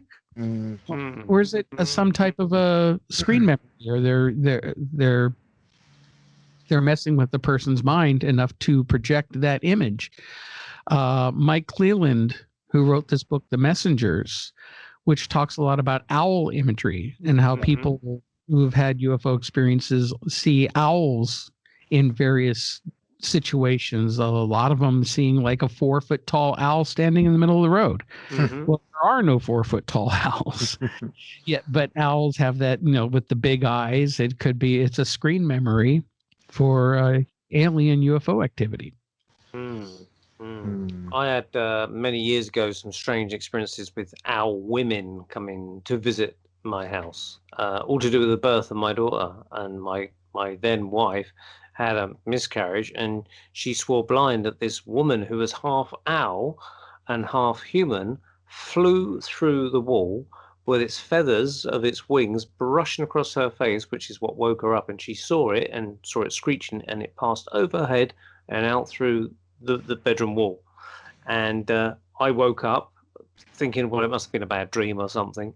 So we looked through all these books the next day on our shelves, and the only books that kind of suggested something were all these pagan books, and they talked about this goddess Hecate who comes to take the souls of children back to the spirit world. And my then wife had not long had a miscarriage, you see, and so she wondered if that was something connected with it. And so about a year later, my then wife got pregnant again, and she was really worried about having another miscarriage. And I said, no, it's actually absolutely going to be fine. And she goes, how do you know? I said, well, I had this dream, and in the dream I was walking with her in the woods, and I saw an owl in the tree that looked to be injured. And so I flew up to the tree, as you can do in dreams. I took the owl down. I said, I'm going to take this owl to the vets in the dream. Took it to the vets. I said, can you fix my owl? And he said, yeah, I'll see what I can do. And he did something. He says, I'll give it a test flight. And he said he flew out the window of the vets straight into the beak of an albatross, which promptly swallowed it whole. And went, oh my God, my owl, it's gone, it's gone. So I rushed up to the albatross, plucked out what I thought was the owl out of his jaws, and out just came a couple of feathers. The owl had gone. And I was walking home really despondent in the dream, thinking, that's it, my owl's gone. And then this owl came and landed on my shoulder in the dream. And I thought, oh, my owl's back. And then something just clicked that says, no, this is a sister of the first owl. And then at that point, me and this owl took off into the night sky, flew like the snowman story with the little boy and the snowman over this village. And I was looking down at churchyards and things like that. And I was flying with this owl, and I felt really spiritually happy. And that told me everything. The baby that was going to be born was this new owl that came along, and the owl that was injured went back to its greater self. That was the miscarriage. Now, in Italy, they have this thing called Hecate's Day, which they celebrate this owl. And it happens to be on August the 15th, which happened to be the date of my daughter's birthday, that when she was actually born, to do with this owl thing on August the 15th. And on the day that she was born, she was induced by the hospital. And my wife had the baby, and she was brought up to the next room. But she said, "Oh God, I've left some stuff down in the delivery room. Can you go down and get it?" And I said, "Yeah, okay then." So we were starting to get really weird owl coincidences. So I ran down the stairs of the hospital to the delivery room, and as I passed down the stairs, I passed a couple coming up the stairs, and it was this very heavily pregnant lady with her partner. And she just happened to say, as I was going past her, "When are we going to see your friend that's got that pet barn owl?" And I thought, oh my God, here we go again, some freaky owl stuff. And then some friends of ours came to see my daughter a few days later in the hospital, and they knew nothing of these owl experiences. And they got something wrapped up in tissue papers. They said, "Here's a little gift for your baby." And we unwrapped it, and it was a candle in the shape of a bloody barn owl. I was like, oh my God, here we go again. And then, so as my daughter got older, we told her this story that, she came from this barn owl kind of Hecate person. And about 4 years later, we was on holiday in Devon in the West Country of the UK, and we were camping. Now, no one knew this, but my wife was then pregnant again. And my daughter was 4 years old, and my wife had gone off to have a shower at the campsite toilets, and I was washing up our tea, and my daughter was very young. She was just playing around me, and then suddenly she hid under my legs and got really scared. And she goes, Daddy, I'm really scared. I said, "Why are you scared?" She goes, "I can see Hecate over there in the woods." And I looked, and I couldn't see anything. I said, "Well, what does she look like?" She goes, "Oh, she's got an owl face and really scary eyes." And I said, "Oh." And I thought, shit, what do I say? So I said, "Oh, maybe she's just come to see if we're having a nice holiday." And she goes, oh, she's gone now. So I said, oh, that's okay then. Now, remember, this owl figure was showing up every time there was like taking a soul of a dead person back to the spirit world. And when my wife came back from the showers, I told her this story quietly. I said, you never guess what? Morgan has seen this owl figure again. She goes, oh my God. And then the very next day on holiday, my wife suffered another miscarriage. So it all kind of tied in, I thought anyway. So very strange. Very, very weird. I mean, I don't think it was anything to do with aliens, but it's just very bizarre owl connections. And I've told this story to a few people, and other people said, oh my God, I've had similar things, you know. You know, what you're describing almost sounds in a way like Mothman. Yeah. It could be that as well. Yeah. I mean, a lot of strangeness around it. And again, there's a lot of owl imagery. Even, Native Americans, a lot of Native American cultures, they have owl imagery as like owls being messengers from the spirit world, that type of thing. Yeah, very interesting. Yeah. And talking, if we go back to the Sasquatch side, has anyone heard of Albert Ostman? Yes, very. Yeah. Okay. Do you want to tell the story, Mark, if you remember it, or I can tell it if you can't? Well, with Albert Ostman back in 1928, was it? Or something? 20 something. 24, I think it was. He was camping. He was an outdoorsman camping, and something was coming into his camp at night, messing with his camp, and then he was in a sleeping bag, and something grabbed him in his sleeping bag, and something big threw it over his shoulder, walked several hours through the woods, and then dumped him out. And he was in this area where there was a family of Bigfoot, and he lived with the Bigfoots for, he says, about a week. Yeah, he detailed this story, but he tried to leave a couple of times, but the big one that he called the old man, because there was two adults, male and female, and then two young ones, male and female. And the male wouldn't let him leave. So, they wouldn't let him leave. And then finally, he had snuff, which was popular in the day, and he was taking a pinch of snuff, and the male Bigfoot was interested in it and grabbed it and dumped the whole thing in his mouth. And then had a bad reaction to it. And when he was incapacitated, that's when he was able to run off and run all the way out to the woods. Yeah. And he kept his story quiet for about 30 years, didn't he? It's only when he started reading articles appearing in various magazines that he thought, well, maybe he better come forward and tell his story. Yeah, it was around the same year that Fred Beck and the other miners up in Oregon in Ape Canyon, where they supposedly shot a Bigfoot creature that fell into the canyon, hence how it got its name. And then that night in the cabin, they were attacked by several of these Bigfoots that were trying to get into the cabin, throwing rocks at it all night, trying to come through the roof. They were shooting through the roof. It was a big siege until the next morning when everything quieted down and they were able to get out of there. Wow. Did they get any body of a Bigfoot if they shot it in the canyon? It fell into the canyon, is what they said. But it obviously ticked off the other Bigfoot, and said they came out looking for some payback. Yeah. Because Albert Ostman, he kept the story the whole time super secret until he started reading about articles. So he decided then to publicize it or to tell people. And he was interviewed by like a sheriff or ranger or someone like that, who absolutely said, I believe everything the way he's saying it. He's just so genuine in his story about this sightings of these Bigfoot and his experiences. And he'd never changed it or anything like that. And it's quite an amazing account, really. He survived, and they were just curious about him for whatever reason. Right. Interesting that they would actually take him all the way back to camp, because you'd think they just wouldn't have anything to do with humans, And here they are taking him right back to camp for their little party or something, Neil, your story, going back to the owl thing, where was it that it happened? The original bit or the latter bit? Where your other half saw an owl. Okay, an owl lady. That was in Buckinghamshire.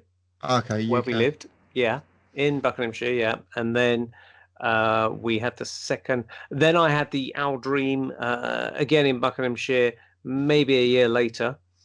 And then my daughter had the owl Hecate experience about 3.5 to 4 years later, something like that.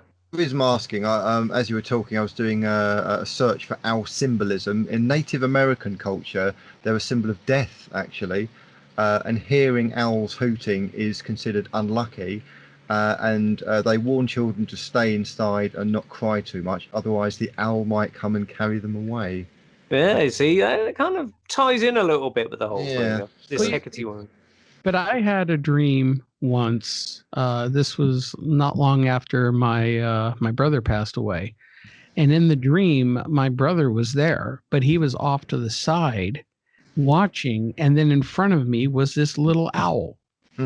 I've never dreamed of owls before. Yeah, it was this little brown. I think I looked the owl up and I found the species, and I just can't remember what it was. But it's a small owl, maybe a foot tall, with brownish and whitish feathers, and it had like a little mark on its chest that almost formed like a heart. But it was just sitting there staring at me. But it was like a real pleasant, positive feeling. Like communing with this owl for whatever reason, while my brother was sitting over there kind of watching what was going on. That's all I really remember of the dream, but it wasn't negative in any way. Well, in actual fact, it depends where you go in the world, because literally coming across owl symbolism, there's a website I came across where there's so many different versions of it, some positive, some negative. I'll see if I can come across the website. So yes, so in Native American, some Native American belief systems it's negative, but in some other belief systems it's actually quite positive. So I wouldn't see it always as a negative creature or negative symbolism. And I actually quite like owls. So locally to here, Mark, there's quite a few kind of open fairs and festivals and things like that where they have bird sanctuaries and rescue sanctuaries, and when I come across owls, absolutely love them. I think they're beautiful creatures. And as I said, we found reference to it in these pagan books, and they called it Hecate, who is a goddess of the underworld, and she comes in the form of a barn owl. If anyone remembers that film Clash of the Titans, they had a little mechanical owl in that, and they called that Hecate. So they obviously based that on that kind of legends and things. Anyway, we are now bringing ourselves to the end of the show because we've only got about a minute or two left. So I think it's Tommy wound up, but I think, Mark, if you want to tell us more about the Paranormal Radio Network and any other things you've got happening, it'd be a good opportunity to tell us now as we're in the final minutes of the show. Well, obviously, people who are listening to this on the podcast know where to find us. I mean, our podcasts with Paranormal Peep Show, the Paranormal UK Radio Show, and all of our other shows are available through Spreaker, Podbean, Apple Podcasts, Google Podcasts, Samsung Podcasts. If there's a podcast, we're out on it. Plus our streaming radio service on our website, paukradio.com. And of course, the show I do with Irene is every Wednesday, the Paranormal UK Radio Show. Then we're weekly. So tune in. And guys, it's been really wonderful chatting with both of you. Brilliant. It's great. Yeah, it's great being on this end for a change. Yeah, well, thank you very much indeed for joining us. It's been an honor to have you. It's been really, really interesting. I've learned lots of new things, and hopefully our discussion is likewise. You learn lots of things about owls and stuff from me, which I don't often talk about that story, but now and again it requires to be told. Andy, what have you got coming up? Anything you want to promote? Just quickly, I'll say I came across the website with the owls thing, owlpages.com. If you go to Owl Pages, you can see a whole mythology of all over the world of what the owls are, some positive, some negative. In terms of things coming up for me, not a lot really. So the event situation, my psychic fairs and stuff is kind of on hold. The irony is not lost on me. You have to be psychic to work out when to do them. But I'm going to go with my gut feeling, and I don't think this lockdown situation is fully sorted, despite Boris's promises. I think there's going to be a lot of hoo-ha. So I'm going to be aiming for autumn for those. Therefore, everything's on kind of hold till autumn. But we do online reading. So if anyone is looking for psychic reading online, go to Tuned In Events on the Facebook groups.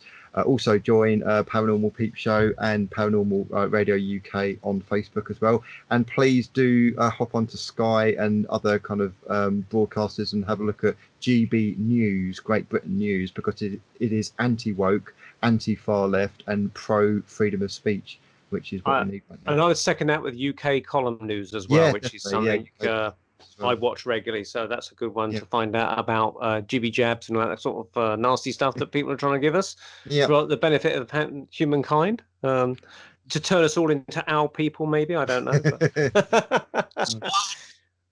Squawk. Right. Okay. Well, thank you very much indeed for joining us, and join us next month. But stay tuned. Look for the skies, and also look for anything coming through your window or even up through the floorboards. This is Neil and Andy and Mark on the Paranormal Peep Show on the Paranormal UK Radio Network. Good night. See you later. Take care.